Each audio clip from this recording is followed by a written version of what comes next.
नमस्ते दोस्तों। क्या आपने कभी किसी ऐसे युद्ध के बारे में सुना है जो इतनी जल्दी खत्म हो गया कि शायद आपको एक कप चाय पीने का भी वक्त न मिले? इमेजिन कीजिए, एक तरफ दुनिया की सबसे बड़ी महाशक्ति ब्रिटिश एम्पायर और दूसरी तरफ एक छोटा सा जजीरा जंजीबार। जंग का ऐलान होता है, तोपें गरजती हैं, धुआं उठता है और इससे पहले कि दुनिया को समझ आता कि क्या हो रहा है, सब कुछ खत्म। ये कोई मजाक नहीं बल्कि इतिहास का एक ऐसा पन्ना है जो इतना अजीब है कि सुनकर यकीन करना मुश्किल हो जाता है। सिर्फ 38 मिनट, जी हाँ, सिर्फ 38 मिनट में एक पूरी जंग का फैसला हो गया। इतनी देर में तो आजकल लोग एक ढंग की मूवी का ट्रेलर भी ढंग से नहीं देख पाते, लेकिन इस 38 मिनट के पीछे छुपी थी घमंड, ताकत और मौत की एक ऐसी दास्तान जिसने ज़ांज़ीबर की किस्मत हमेशा के लिए बदल दी।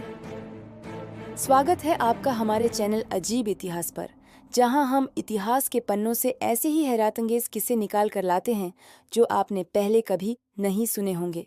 आज हम बात कर रहे हैं एंग्लो ज़ांज़ीबर वॉर की, जो गिनेस वर्ल्ड रिकॉर्ड में दुनिया की सबसे छोटी जंग के रूप में दर्ज है। इस अजीब युद्ध की शुरुआत होती है 25 अगस्त 1896 को, जब ज़ांज़ीबर के सुल्तान हमाद बिन थ्वेनी की अचानक मौत हो जाती है। सुल्तान हमाद ब्रिटिशर्स के बड़े वफादार माने जाते थे, लेकिन उनकी मौत के तुरंत बाद उनके भतीजे खालिद बिन बरगाश ने तख्त पर कब्जा कर लिया। यह बात अंग्रेजों को बिल्कुल हजम नहीं हुई, क्योंकि उनके मुताबिक नया सुल्तान वही बन सकता था जिसे ब्रिटिश कौंसिल की मंजूरी मिले। खालिद ने बिना किसी की परवाह किए खुद को सुल्तान घोषित कर दिया और यही से शुरू हुई वो काउंटडाउन जिसने इतिहास बना दिया। अंग्रेजों ने खालिद को साफ चेतावनी दी कि वो महाल खाली कर दे, लेकिन खालिद को लगा कि शायद वो ब्रिटिश नेवी का मुकाबला कर सकता है। उसने अपने 2800 सैनिकों को महाल की हिफाजत के लिए खादा कर दिया, जिनमें से ज्यादातर आम लोग और घुलम थे जिनके पास लड़ने का कोई खास तजुर्बा नहीं था। 29 अगस्त की सुबह, जब ज़ांज़ीबार के लोग सूरज निकालने का इंतजार कर रहे थे, तब समुंदर में खड़ी ब्रिटिश नेवी की 5 बड़ी जंगी जहाजें, वॉरशिप्स, अपनी तोपेन महाल की तरफ तान चुकी थीं। अंग्रेजों ने एक आखिरी अल्टीमेटम दिया कि सुबह 9 बजे तक सरेंडर कर दो, वरना अंजाम बुरा होगा। लेकिन खालिद का घमंड आसमान पर था। उसने जवाब भेजा कि हम अपना झंडा नहीं झुकाएंगे और हमें नहीं लगता कि तुम गोली चलाओगे। ठीक 9 बजे जैसे ही घड़ी की सुई मिली, ब्रिटिश कमांडर ने हमले का आदेश दे दिया। अगले ही पल ज़ांज़ीबार का आसमान बारूद के धुएं से भर गया। ब्रिटिश वॉरशिप्स ने महाल पर इतनी भयानक गोलीबारी की कि महाल के दरोदीवर कांप उठे। खालिद की पुरानी तोपेन और उसके सैनिक मॉडर्न ब्रिटिश वेपनरी के सामने तिनके की तरह बिखार गए। महाल में आग लग चुकी थी और हर तरफ अफरा तफरी मची हुई थी।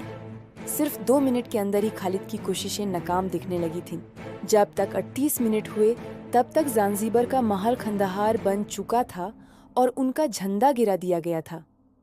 खालिद बिन बरगाश पिछले रास्ते से भागकर जर्मन कॉन्सुलेट में छुप गया, अपने पीछे अपने सैनिकों और लोगों को मरने के लिए छोड़कर। इस छोटी सी जंग में लगभग 500 ज़ांज़ीबार के लोग मारे गए या जख्मी हुए, जबकि ब्रिटिश साइड पर सिर्फ एक सेलर जख्मी हुआ था। 9:38 AM पर फायरिंग रुक गई और युद्ध खत्म हो गया। यह इतनी तेज था कि लोग समझ ही नहीं पाए कि कब जंग शुरू हुई और कब खत्म। इसके बाद अंग्रेजों ने अपनी पसंद के सुल्तान हमूद बिन मोहम्मद को तख्त पर बिठा दिया और ज़ांज़ीबार पर अपना कंट्रोल और मजबूत कर लिया।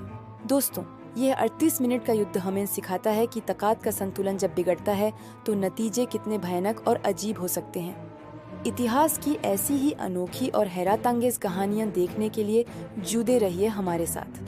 अगर आपको ये वीडियो पसंद आई हो तो इसे लाइक करें और अपने दोस्तों के साथ शेयर जरूर करें।